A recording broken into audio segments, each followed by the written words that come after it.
ہر نفس اقبال تیری آہ میں مستور ہے، سینہ سوزاں تیرا فریاد سے معمور ہے، نغمہ امید تیری بربت دل میں نہیں، ہم سمجھتے ہیں یہ لیلا تیرے محمل میں نہیں۔ ہر نفس، ہر سانس، آہ افسوس کا اظہار، مستور کہتے ہیں چھپا ہوا، سینہ سوزاں عشق کی آگ میں جلتا ہوا دل، معمور بھرا ہوا، نغمہ امید امید کا ترانہ، بربت یعنی باجا، یہ لیلا مراد امید،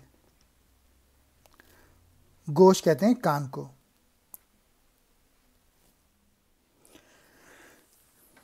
اس نظم میں علامہ اقبال سے مخاطب ہو کر ایک مایوس اور ایک بے عمل مسلمان کہتا ہے کہ اقبال نہ جانے کیوں کہ تیری جو پوئٹری ہے اس میں ہر وقت ایک اداسی نظر آتی ہے، اور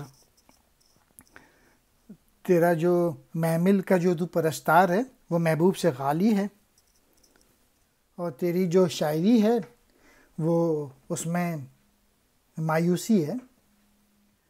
گوش آواز سرود رفتہ کا جویا تیرا، اور دل ہنگامہ حاضر سے بے پرواہ تیرا، قصہ گل ہم نوایان چمن سنتے نہیں، اہل محفل تیرا پیغام کہن سنتے نہیں۔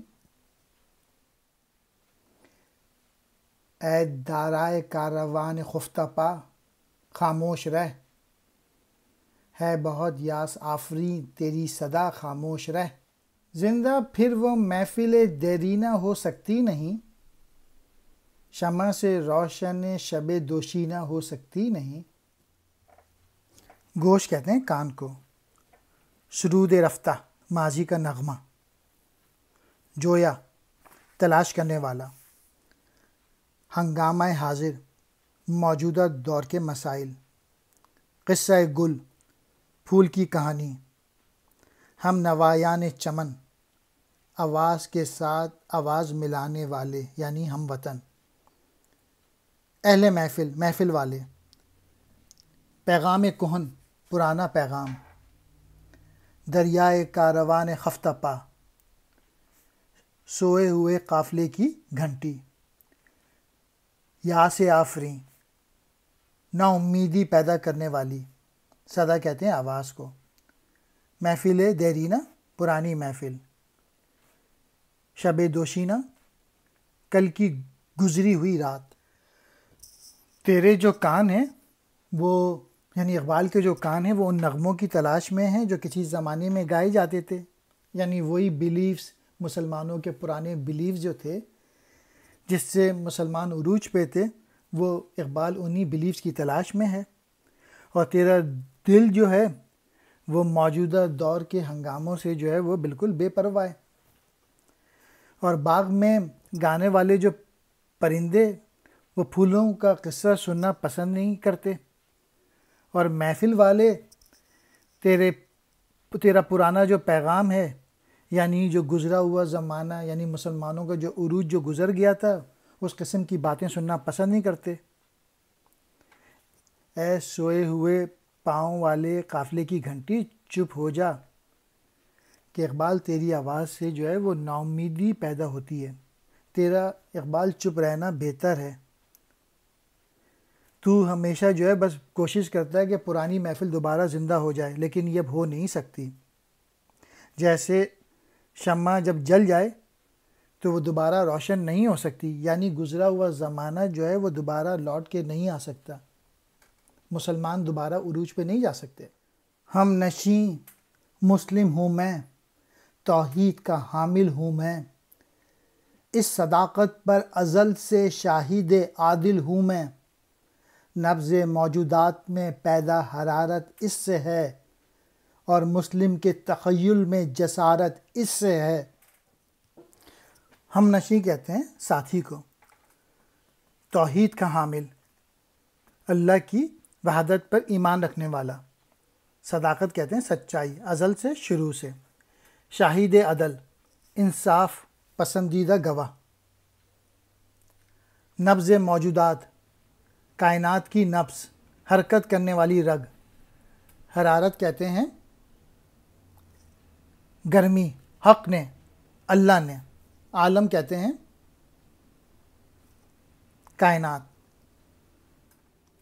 اقبال اپنے ساتھی کو جواب دیتے ہیں، اور اسلام کا جو پہلا رکن ہے توحید، اس پہ ایمفیسس ہے ان اشعار میں کہ میرے ساتھی، میں مسلمان ہوں اور میں توحید، یہ میرا مین جس میں بلیو کرتا ہوں، اور جب سے دنیا بنی ہے میں یہی توحید کی صداقت پر ازل سے ہی میں ایک سچے گواہ کی حیثیت رکھتا ہوں، اور یہ توحید ہی کا تصور ہے جس کے سبب پوری کائنات میں حرارت ہے اور عمل کی قوت موجود ہے، اور اس توحید ہی کی وجہ سے ملت کے پیروکاروں میں جرت اور ہمت پائی جاتی ہے. حق نے عالم اس صداقت کے لیے پیدا کیا اور مجھے اس کی حفاظت کے لیے پیدا کیا. دہر میں غارت گر باطل پرستی میں ہوا، حق تو یہ ہے حافظ ناموس ہستی میں ہوا. حق نے، اللہ نے، عالم کہتے ہیں کائنات، دہر زمانہ، غارت گر باطل پرستی، کفر کو تباہ کرنے والا، حافظ ناموس ہستی، وجود کی عزت کی حفاظت کرنے والا، ہستی ہونا. مین میسیج یہ ہے، اقبال کہہ رہے ہیں کہ اس دنیا میں باطل قوتوں کو میں نے ہی تباہ کیا ہے، اور میں ہی محافظ ہوں، اور میں نے ہی جہاں کے ننگے بدن کو لباس مہیا کیا. میری ہستی پیراہن عریانی عالم کی ہے، میرے مٹ جانے سے رسوائی بنی آدم کی ہے. قسمت عالم کا مسلم کوکب تابندہ ہے، جس کی تابانی سے افسون سحر شرمندہ ہے. پیراہن لباس کو کہتے ہیں. عریانی عالم کائنات کا ظہور، مٹ جانے سے، ختم ہو جانے سے. رسوائی کہتے ہیں بدنامی کو. بنی آدم انسان. قسمت عالم کائنات کی قسمت. کوکب تابندہ روشن ستارہ. تابانی چمک دمک.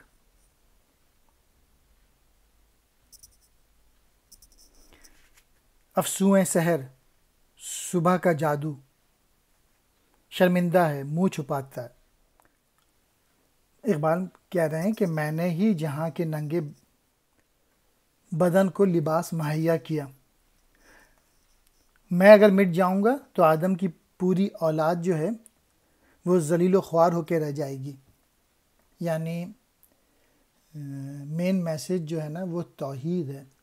اگر لوگ بت پرستی کی طرف نکل جائیں گے اور اگر دوسرے امیر انسانوں کو خدا سمجھنا شروع ہو جائیں گے تو پوری دنیا ذلیل و خوار ہو جائے گی. مسلمان جو ہیں وہ دنیا کی قسمت کا روشن ستارہ ہیں، اور اس کی چمک دمک کے سامنے صبح کا جادو بھی شرما جاتا ہے. آشکارا ہیں میری آنکھوں پہ اسرار حیات، کہہ نہیں سکتے مجھے نومید پیکار حیات. کب ڈرا سکتا ہے غم کا عارضی منظر مجھے، ہے بھروسہ اپنی ملت کے مقدر پر مجھے. آشکارا کہتے ہیں ظاہر، اسرار حیات زندگی کے راز. نومید پیکار حیات جو زندگی سے لڑ کے مایوس ہو چکا ہو. عارضی کہتے ہیں وقتی، یاس نا امید. اقبال کہتے ہیں کہ میری آنکھوں پر زندگی کے تمام راز جو ہیں وہ آشکار ہیں.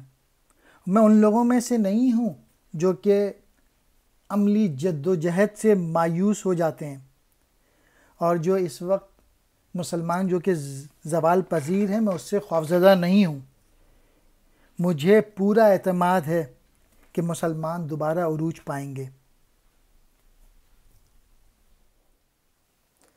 ہاں یہ سچ ہے، چشم بر عہد کہن رہتا ہوں میں، اہل محفل سے پرانی داستہ کہتا ہوں میں، یاد عہد رفتہ میری خاک کو اکسیر ہے، میرا ماضی میرے استقبال کی تفسیر ہے۔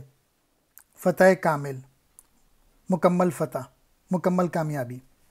جوش کا راز، میدان جنگ کا جوش،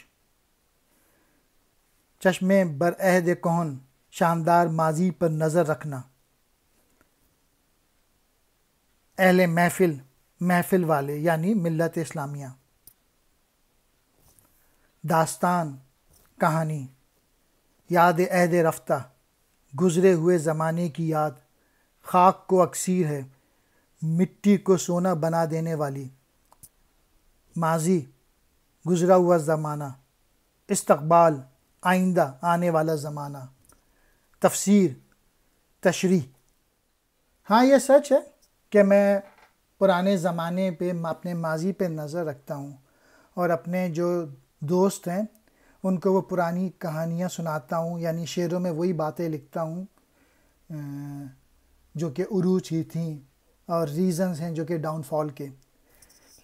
لیکن یہ بھی بتا دوں کہ یہ جو میں یاد کرتا ہوں اپنے ماضی کو، اسی سے میری خاک کو سکون ملتا ہے، اور جو میرا ماضی ہے وہی میرے مستقبل کو بتاتا ہے۔ انسان کا جو ریزیومے ہے وہ بتاتا ہے کہ وہ آگے وہ کیا کرے گا۔ اسی طریقے سے مسلمانوں کا ریزیومے بہت اچھا ہے، بہت شاندار ماضی تھا، تو آنے والا وقت بھی مسلمانوں کا بہت شاندار ہے۔ سامنے رکھتا ہوں اس دور نشاط افزا کو میں، دیکھتا ہوں دوش کے آئینہ میں فردا کو میں۔ دور نشاط افزا، خوشیاں بڑھانے والا زمانہ، دوش کہتے ہیں گزرا ہوا کل، فردا آنے والا کل۔ اقبال کہتے ہیں کہ میرے سامنے وہی پرانا دور ہے جب خوشی واقعی خوشی ہوتی تھی، اور میں اپنے آئندہ کو، گزشتہ کل کو آئینے میں دیکھتا ہوں، یعنی میں اس دور کو واپس لانا چاہتا ہوں جو گزر چکا ہے۔ اگر مسلمان دوبارہ آنیسٹی میں، انٹیگریٹی میں اپنی زندگی گزاریں، دوبارہ محنت کریں، اپنا پوٹینشیل ڈیولپ کریں، توحید پر عمل کریں، حضور صلی اللہ علیہ وسلم کی سنت پہ عمل کریں، تو دوبارہ عروج حاصل ہو سکتا ہے۔